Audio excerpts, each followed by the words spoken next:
जइबो हमें कानी कानी गे जान ओई तो दुल्हा कइले जइमे ससुरबा गे रही जइबो हमें कानी कानी गे जान।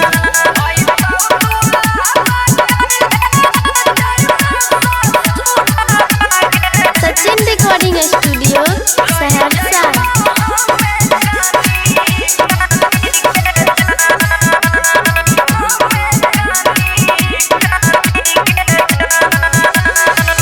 एक तरफ तू छाई सुन रे यारबा एक तरफ घर बारी बार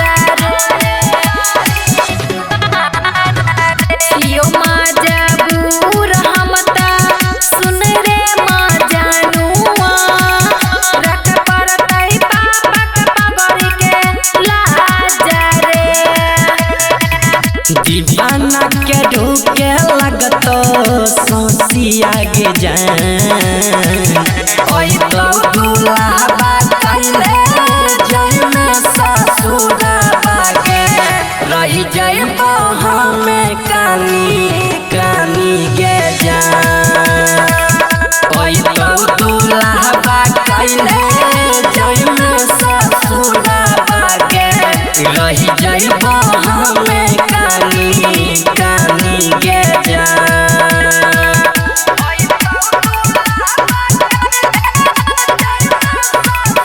सचिन रिकॉर्डिंग स्टूडियो सहरसा।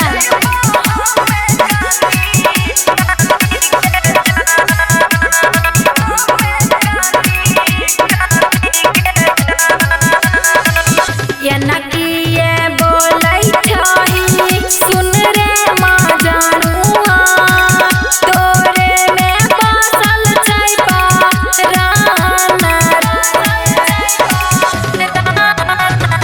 तुही छही जाने मन तुही यार मान रे काजल के लइए लबई जान रे धरती की सहना के जइतो परान ओई